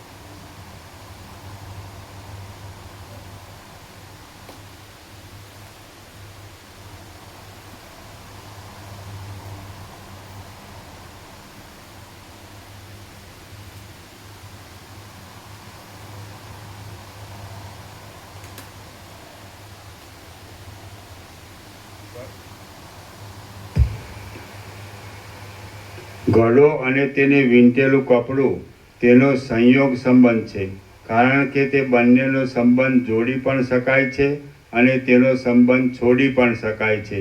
પણ ઘડો અને માટીનો સંબંધ જોડી શકાતો નથી, તેમજ છોડી શકાતો પણ નથી. એટલે તેને સમવાય સંબંધ કહે છે. આત્મા અને દેહને સમવાય સંબંધ ઘટતો નથી, તેનું ખંડન પણ ઉપર કર્યું છે. જેમ દેહના અને આત્માના સંબંધનું ખંડન કરવામાં ઘણી યુક્તિઓ છે, તેમજ દ્વૈતનું ખંડન કરવાની પણ ઘણી યુક્તિઓ છે. માટે દ્વૈતરૂપી ભ્રમને છોડી દઈને અદ્વૈતમાં સ્થિતિ કરો. કોઈને કદી પણ અને ક્યાંય પણ બંધ કે મોક્ષ છે જ નહીં. હે રામ, સર્વત્ર બહારના તથા અંદરના પદાર્થો સહિત જે કાંઈ દેખાય છે તે સઘળું કાંઈ છે જ નહીં, અને જે છે તે આત્મા જ છે. એવી રીતની ભાવનાને સ્પષ્ટ રીતે દ્રઢ કરો.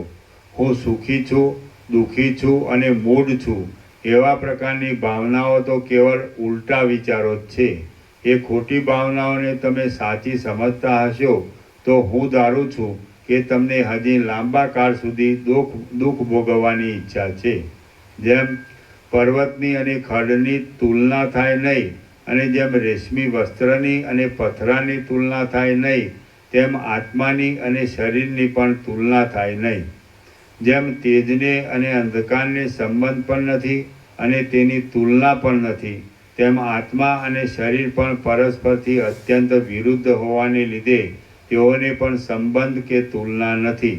જેમ શીતની અને ઉષ્ણની એકતા વાતોમાં પણ ક્યાંય જોવામાં આવતી નથી, તેમ આત્માની અને શરીરની એકતા કોઈ શાસ્ત્રમાં પણ જોવામાં આવતી નથી. આત્મા પ્રકાશરૂપ છે અને શરીર જળ છે, માટે તેઓનો સંબંધ કે એકતા ઘટે જ કેમ? જો દેહ આત્મા ન હોય અથવા આત્માના સંબંધવાળો ન હોય તો તે ગતિ તથા ભાષણ આદિ ક્રિયાઓ કેમ કરી શકે? એવી જો તમારા મનમાં શંકા હોય તો તે ખોટી જ છે. કેમ કે દેહ વાયુથી જ આવે છે, વાયુથી જ ચાલે છે, વાયુથી જ જાય છે, અને નાડીઓમાં ભ્રમણ કરનારા વાયુથી જ શબ્દ કરે છે. જેમ વાંસના છિદ્રોમાં પવનના અભિઘાતથી શબ્દ ઉત્પન્ન થાય છે, તેમ કંઠ તથા તાળવા આદિ દેહોના છિદ્રોમાં અંદરના પવનનો અભિઘાત થવાથી ક, ચ, ટ, ત, પ અક્ષરોવાળો શબ્દ ઉત્પન્ન થાય છે. જેમ દેહમાં શબ્દ વાયુથી જ થાય છે, તેમ ચક્ષુ આદિ ઇન્દ્રિયોનું ચલન પણ વાયુથી જ થાય છે. ઇન્દ્રિયો આદિ ઉપાધિઓને છોડી દેતા જે સામાન્ય અનુભવ અવશેષ રહે છે તે જ કેવળ આત્માનું સ્વરૂપ છે. જો કે આકાશ, પથરા અને ભીંત આદિ સઘળા પદાર્થોમાં આત્મા છે, તો પણ જેમ પ્રતિબિંબ અરીસામાં જ પ્રગટ થાય છે, તેમ આત્મા ચિત્તમાં અને ચિત્તની વૃત્તિઓમાં જ અનુભવ રૂપે પ્રગટ થાય છે. ચિત્તરૂપી પક્ષી શરીરરૂપી માળાને ત્યજીને પોતાની વાસના પ્રમાણે જ્યાં જાય છે ત્યાં જ આત્માનો અનુભવ થાય છે. જ્યાં પુષ્પ હોય ત્યાં જ ગંધ જણાય છે, તેમ જ્યાં ચિત્ત હોય ત્યાં જ આત્માનો અનુભવ થાય છે. જો કે આકાશ સર્વત્ર છે, પરંતુ અરીસામાં જ તેનું પ્રતિબિંબ પડે છે, તેમ આત્મા સર્વત્ર છે, પરંતુ ચિત્તમાં જ જણાય છે. જેમ પૃથ્વીનો નીચો પ્રદેશ જ જળને વહેવાના સ્થાનરૂપ છે, તેમ ચિત્ત જ આત્માના પ્રતિબિંબના સ્થાનરૂપ છે, તેમ ચિત્ત જ આત્માના પ્રતિબિંબના સ્થાનરૂપ છે. જેમ સૂર્યની પ્રભા પ્રકાશને વિસ્તારે છે, તેમ ચિત્તમાં પ્રતિબિંબિત થયેલું આત્મ સ્વરૂપ આ સત્ય અને અસત્ય જગત નામના આકારનો વિસ્તાર કરે છે. એના નીચે ટિપ્પણી છે. જગતની સત્તા બે પ્રકારની છે, વ્યવહારિક સત્તા અને પ્રાતિભાષિક સત્તા. જેનાથી જગતમાં કાર્યો થઈ શકે તે વ્યવહારિક કહેવાય છે. જેમ કે ગળાથી પાણી ભરવું, નગરમાં વાસ કરવો અને તીર્થયાત્રા કરવા શરીરની ગતિ કરવી વગેરે. આ બધું બ્રહ્મ દ્રષ્ટિએ મિથ્યા હોવા છતાં સંસાર દ્રષ્ટિએ સત્ય છે, એટલે તેને વ્યવહારિક સત્ય કહે છે. પણ જે બંને દ્રષ્ટિએ નકામા હોય તે પ્રાતિભાષિક કહેવાય છે. જેમ કે દોરડામાં સાપ દેખાય, તે સાપ કરડે નહીં, છીપમાં રૂપું દેખાય તો તેના ઘરેણાં થાય નહીં વગેરે. આત્માનો દેહ સાથે જે સંબંધ છે તે વ્યવહારિક સત્ય છે, પણ પારમાર્થિક સત્તા કે જે કેવળ બ્રહ્મની કહેવાય છે તે જોતા દેહનો સંબંધ નથી. જેમ સૂર્યની પ્રભા પ્રકાશને વિસ્તારે છે તેમ ચિત્તમાં પ્રતિબિંબિત થયેલું આત્મ સ્વરૂપ આ સત્ય અને અસત્ય જગત નામના આકારને વિસ્તારે છે. હે રામ, માટે આત્માના પ્રતિબિંબો પડવાના સ્થાનકરૂપી ચિત્ત જ આ સઘળા સંસારની ઉત્પત્તિનું કારણ છે. આત્મા પણ પ્રતિબિંબ દ્વારા સંસારીની ઉત્પત્તિનું કારણ જણાય છે, તો પણ તે અસંગ અને અદ્વિતીય હોવાને લીધે વાસ્તવિક રીતે સંસારની ઉત્પત્તિ વિના કારણરૂપ ઘટતો નથી. પેલી લાઈનમાં સંસારી બોલ્યા, સંસાર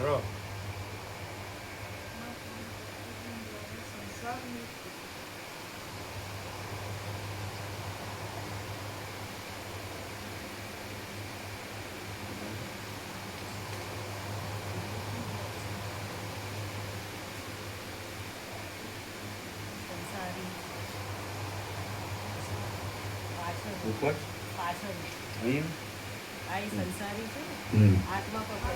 હે રામ, માટે આત્માના પ્રતિબિંબો પડવાના સ્થાનકરૂપી ચિત્ત જ આ સઘળા સંસારની ઉત્પત્તિનું કારણ છે. સંસારી બોલ્યા. આત્મા પણ પ્રતિબિંબ દ્વારા સંસારીની ઉત્પત્તિનું કારણ જણાય છે. સંસારનું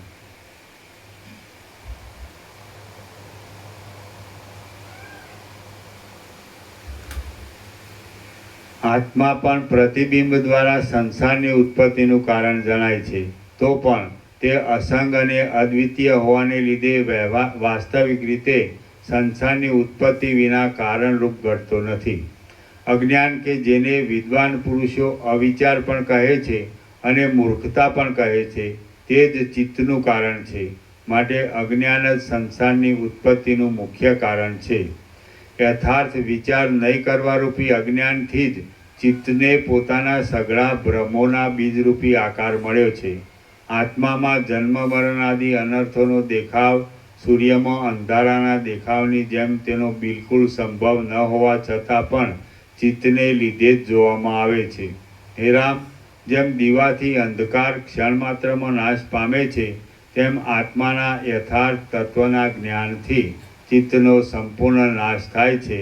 માટે સમજુ પુરુષે પોતાથી ચિત્તનો વિચાર કરવો જોઈએ કે જે ચિત્ત જીવ, અંતઃકરણ, ચિત્ત અને મન ઇત્યાદિ અનેક નામો ધરાવે છે.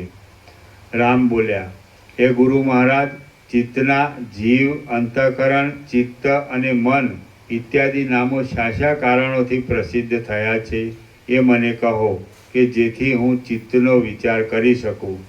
વશિષ્ઠ બોલ્યા, હે રામ, જેમ તરંગોના સમૂહો જળની સત્તાથી કદી પણ જુદી સત્તાવાળા થઈ શકતા નથી, તેમ કદી પણ આત્માની સત્તાથી જુદી સત્તાવાળા નહીં થઈ શકનારા આ સઘળા પદાર્થો ચિત્તથી જ થયેલા છે.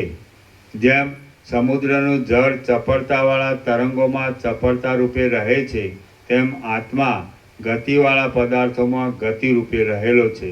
જેમ જળ ગતિ વિનાના સમુદ્રના ભાગોમાં ગતિ વિના રહે છે, તેમ આત્મા ગતિ વિનાના પદાર્થોમાં ગતિ વિના રહેલો છે. પથરા આદિ પદાર્થો કે જેઓ ગતિ વિનાના છે, તેઓ પણ આત્મામાં કલ્પાયેલા છે, અને મનુષ્ય આદિ પદાર્થો કે જેઓ મદિરાના ફીણોની જેમ ગતિવાળા છે, તેઓ પણ આત્મામાં જ કલ્પાયેલા છે. સઘળા સ્થાવર જંગમ પદાર્થોમાં જે શક્તિઓ જોવામાં આવે છે, તે સઘળી શક્તિઓ અજ્ઞાનના અધિષ્ઠાનભૂત આત્માથી જુદી સત્તાવાળી છે જ નહીં, અને અજ્ઞાન પોતે પણ આત્મામાં કલ્પિત હોવાને લીધે આત્માથી જુદી સત્તાવાળું નથી. એ અજ્ઞાનનો જે અંશ આત્માના પ્રતિબિંબથી શોભી રહેલો છે તે જીવ કહેવાય છે, અને તે જીવ જ આ સંસારમાં મહામોહરૂપી અજ્ઞાનના પાંજરારૂપી શરીરમાં હાથીની જેમ બંધાઈ રહ્યો છે. એ જીવ પ્રાણને ધારણ કરે છે તેથી જીવ કહેવાય છે. અહંકારને ધારણ કરે છે તેથી હું કહેવાય છે. નિશ્ચય કરે છે તેથી બુદ્ધિ કહેવાય છે, ને સંકલ્પો કરે છે તેથી મન કહેવાય છે. તે કલ્પનાથી સર્વ અનાત્મા પદાર્થોને ઉત્પન્ન કરે છે તેથી પ્રકૃતિ કહેવાય છે. મોહથી ખરડાયેલો હોવાથી દેહ કહેવાય છે. તેનામાં અજ્ઞાન વધારે હોવાથી જડ કહેવાય છે, અને પ્રતિબિંબરૂપી ચૈતન્ય વિશેષ પ્રમાણમાં રહેલું હોવાથી ચેતન કહેવાય છે. આ રીતે અજ્ઞાનનો ભોગ અને ચૈતન્યનો પ્રતિબિંબરૂપ ભાગ એ બંને મળીને જે પદાર્થ ગોઠવાયેલો છે. અજ્ઞાનનો ભોગ નહીં, ભાગ. અજ્ઞાનનો ભાગ. તમે ભોગ બોલ્યા. આ ભોગ છે. ભોગ ન આવે, ભાગ આવે. આ રીતે અજ્ઞાનનો ભાગ અને ચૈતન્યનો પ્રતિબિંબરૂપ ભાગ એ બંને મળીને જે પદાર્થ ગોઠવાયેલો છે તે પદાર્થ જીવ, બુદ્ધિ, મન, ચિત્ત તથા અહંકાર ઇત્યાદિ નામોથી કહેવાય છે. હે રામ, જીવનું આવી રીતનું સ્વરૂપ બૃહદારણ્યક આદિ ઘણા ઉપનિષદોમાં ઘણા પ્રકારોથી કહેલું છે. દુષ્ટ વિકલ્પોને અને દુષ્ટ તર્કોને કરનારા મૂઢ લોકોએ કેવળ પોતાની ભૂલને લીધે જ એ સઘળા નામોમાં તેઓ જુદા જુદા પદાર્થો છે એવી વ્યર્થ આસક્તિઓ કરી લીધી છે. હે રામ, આ રીતે જે જીવ અથવા ચિત્ત છે તે જ સંસારનું કારણ છે. દેહ કે જે મૂંગો છે અને અત્યંત તુચ્છ છે તેણે એમાં શું કર્યું છે? કશું કર્યું નથી. જે શુદ્ધ આત્મા છે તે પણ સંસારી નથી અને દેહ પણ સંસારી નથી, પરંતુ વચમાં લટકતો જે જીવ છે તે જ સંસારી છે. જેમ ગડો અને ગડામાં ભરેલું જળ એમાંથી એકનો નાશ થતાં બીજાનો નાશ થતો નથી, તેમ શરીરનો નાશ થતાં શરીરમાં રહેનારા જીવનો નાશ થતો નથી. જેમ પાંદડું સુકાઈ જતાં તેનો રસ સુકાઈ જતો નથી, પણ તે રસ સૂર્યના કિરણોની અંદર જાય છે, તેમ શરીરનો ક્ષય થતાં જીવ ક્ષય પામતો નથી, તે જીવ બીજા શરીરમાં જાય છે. જો એ જીવ વાસનાઓથી રહિત થઈ ગયો હોય તો બીજા શરીરમાં નહીં જતો પોતાના પરબ્રહ્મ કૌંસમાં સત્તા સામાન્ય રૂપ અસલ સ્વભાવમાં રહે છે. જે મૂર્ખને દેહનો નાશ થતાં પોતે નાશ પામ્યો એવી ભ્રાંતિ થતી હોય તેને હું ધારું છું કે પોતાની માતાના સ્તનમંડળમાંથી પિશાચ ઉઠવાની ભ્રાંતિ પણ થવી જોઈએ. દેહનો નાશ થવાથી કાંઈ વળતું નથી, પણ જો ચિત્તનો નાશ થાય તો મોટો ભાગ્યોદય થયો એમ ગણવામાં આવે છે. ચિત્તનો નાશ થવાથી જીવનો પણ નાશ થવાની સંભાવના થતી હોય તો તેથી ડરવા જેવું નથી, કેમ કે એવી રીતનો નાશ એ પરમ પુરુષાર્થ રૂપ મોક્ષ જ છે એમ શાસ્ત્રો કહે છે.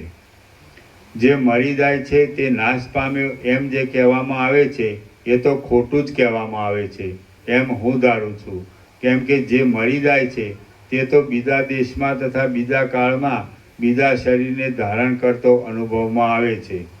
મરણો નામની નદીઓના તરંગોમાં ખડની પેઠે તણાયા જતા જીવો સંસારમાં દેશના તથા કાળના અંતરાયને લીધે અમુક નષ્ટ થઈ ગયો અને અમુક નવો જન્મ્યો ઇત્યાદિ કલ્પનાઓને કેવળ ભ્રાંતિથી જ કરી લે છે. હે રામ, જીવ એક શરીર ત્યજીને ક્ષણ માત્રમાં વળી બીજા પ્રદેશમાં બીજા શરીરમાં જાય છે, અને વળી તે બીજા શરીરને પણ ત્યજી દઈને વળી બીજા પ્રદેશમાં તથા બીજા કાળમાં ત્રીજા શરીરમાં જાય છે. જેમ વાંદરો જંગલના એક ઝાડને ત્યજી દઈને બીજા ઝાડમાં જાય છે, તેમ જીવ વાસનાઓને લીધે એક શરીરને ત્યજી દઈને બીજા શરીરમાં જાય છે. જેમ બાળકોને વસ્ત્ર આદિથી ઢાંકી ડૂંબીને તેથી જીવનારી વ્યભિચારીણી ધાવ બાળકોને લાંબા કાળ સુધી અહીં તહીં ફેરવ્યા કરે છે, તેમ જીવોને ઢાંકી દઈને તેથી જ ટકી રહેનારી વાસના જીવોને લાંબા કાળ સુધી અહીં તહીં અનેક જન્મોમાં ફેરવ્યા કરે છે.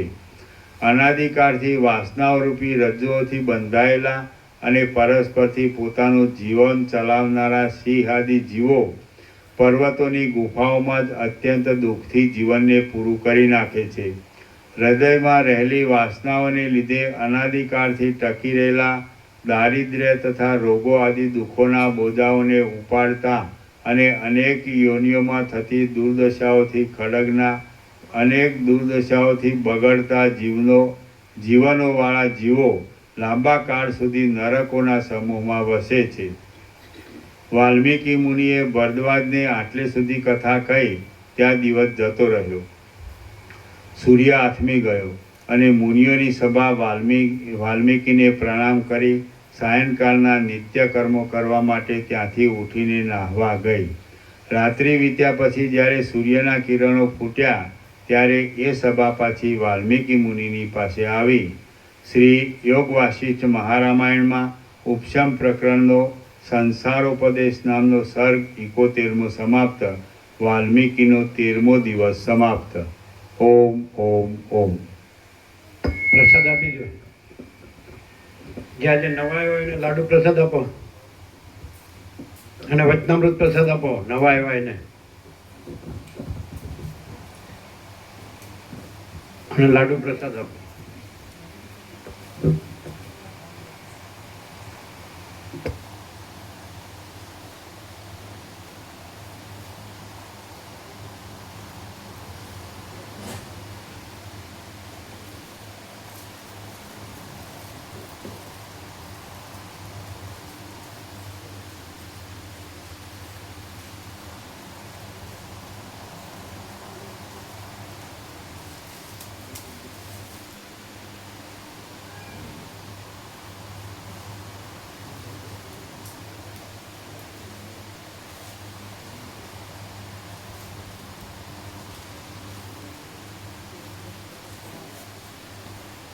હું તો ડૉક્ટરે એમ કીધું કે બીપી એવું નથી, લખવાની કોઈ અસર નથી, પણ એમને ડાયાબિટીસના કારણે એ ઉપવાસ કરે છે, એના લીધે અશક્તિ નબળાઈ આવી ગઈ, એટલે એમને પછી મલ્ટીવિટામિનની ગોળીઓ આપી.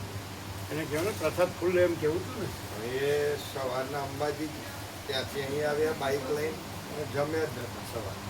ના ચાલે ને, એ ડૉક્ટરે ના પાડી કે તમે ઉપવાસ ના કરશો. પ્રસાદ લેવાનો, ચરી પાડવાની અને પ્રસાદ ફૂલ લેવાનું, ચરી પાડવાનું. નોર્મલ હતું.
વચનામૃત આપજો, વચનામૃત. એ નવા વચનામૃત આપો, બધા નવા આવ્યા એને. તમારે રહી જતું હોય બધું આપવાનું.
એ તમે લીધું વચનામૃત લીધું? હા પ્રભુ, ગુરુ પૂર્ણિમાએ વ્યાસ તમે પૂર્ણિમાએ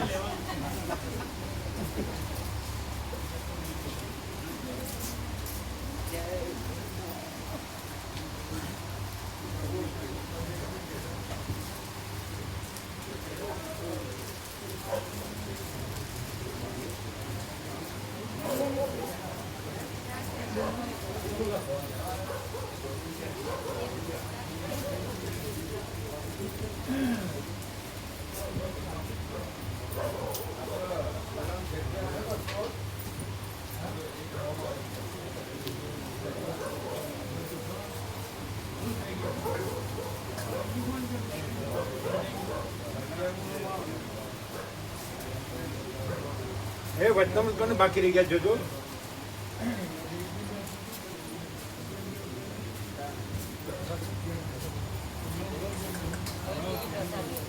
अरे विनोद प्रभु ये आए नहीं थे, उसको मालूम नहीं. आप ले लो ना वचनामृत किसको बाकी है जो. જયરામ પ્રભુ, 9 से 10 પેન્ડિંગમાં આવે.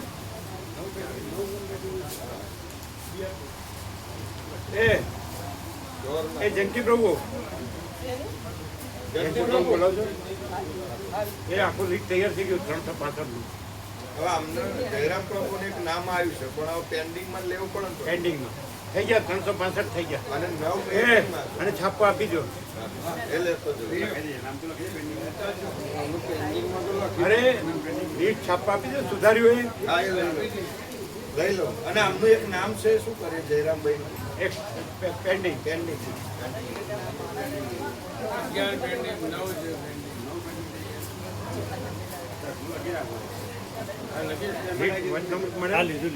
એ વ્યાપક વાર્ષિકોત્સવ, ભગવાન વ્યાપક વાર્ષિકોત્સવ નું લીટ આપો. આ લોકોને કેવું પડે.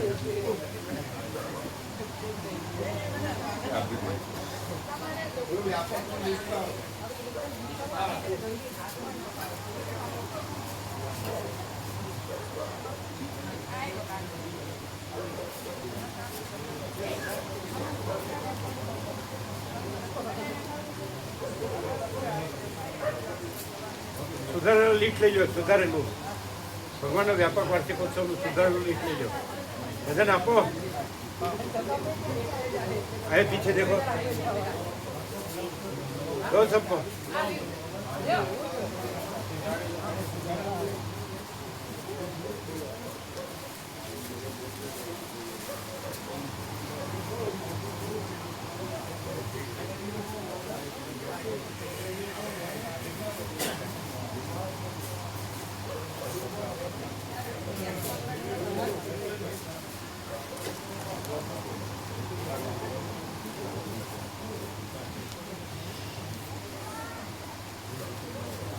તમે લીટ આપ્યું આવી ગયું આ બાજુ કોઈ બાકી પ્રભુ કાલે સવારે દૂધપાક પ્રસાદ અને માલપુડા બપોરે અથવા તો માનો કે શીરો કે જે યોગ્ય હોય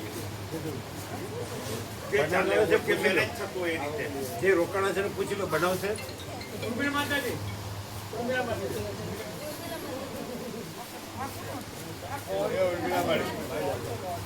જે રોકાણા છે એમને પૂછી લ્યો જો કાલે દૂધપાક પ્રસાદ ને માલપુડા માનો કે એની આવતું હોય તો શીરો પ્રસાદ કે જે ટૂંકમાં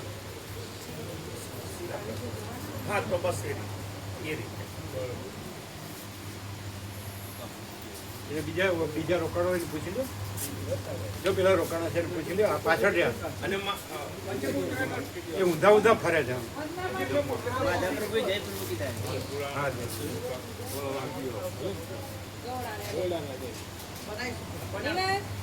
બીજું કોણ છે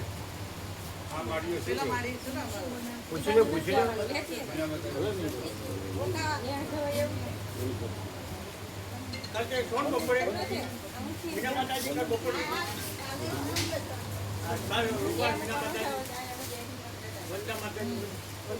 એકલા ના ચાલે ને બધા કોણ છે કોણ છે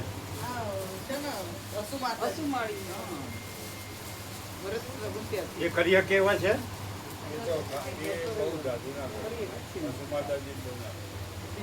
એ ના કરી શકે આપણે ભાવિકો લગભગ કાલે રવિવાર કાલ તો પ્રભુ 40 છે રવિવાર છે કાલ તો 40 ભાવિકો હોય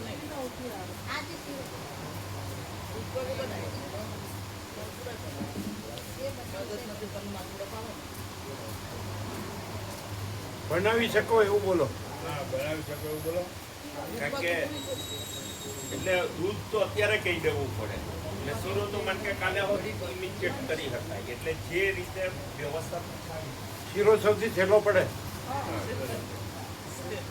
એક જ જણા લઈ નાખે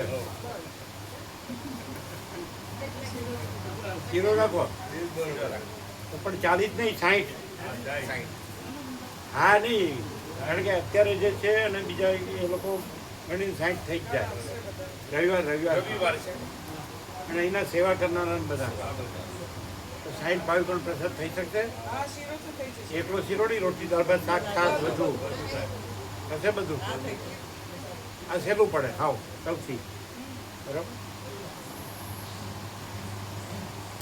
એ વ્યાપક વાર્ષિક ઉત્સવ અચ્છા પેલું લીધું લાવો જો સુધારનું પછી ચેકેલું ના કરતા અમે ચોખ્ખું કરી શકતા અને આ નંબરો વાળું પણ છે. આ નંબર વાળી યાદી પણ જે એડ કરવાના નંબર આ બસ વાઇઝ બનાવી ખેતી યાદી બધા છે ને ના બધા જો હવે આ છે ને જો આ સુધારેલું હો. હા બરાબર આ સુધારેલું જો અમે જો આ બે સુધારેલું બે ત્રણ કલાક વહેલા ઘરે જોયું હા આ જોયું સુધારેલું જોયું સ્પેલિંગ એક્ઝેક્ટ રાખવાનું હા એક સ્પેલિંગ ગલત હતો અમે સુધારવું પણ પીછું નહીં પીછું આ પીછું નહીં પીછું હા પીછું પ્રભુ જો સુધારેલું જી જો આ સુધારેલું પ્રકાર ને બરાબર આ જોડ સુધારેલું જો એક જોઈ લેશો ને હા જોઈ લે તો લેખે પેલા વસ્તા પ્રભુ તો રસ કર્યું ને કારણ કે અમે તકલીફ છે પાછું રસ્તામાં વસ્તા પ્રભુ હા એ તો આમાં નહીં ના ના કાઢ નાખ હા બધું પાછું આ સુધારેલું હા બધું આ કાઢ નાખ આ સુધારેલું બરોબર હા બરાબર આ બધું સુધારેલું જો આ સુધારેલું ખબર પડે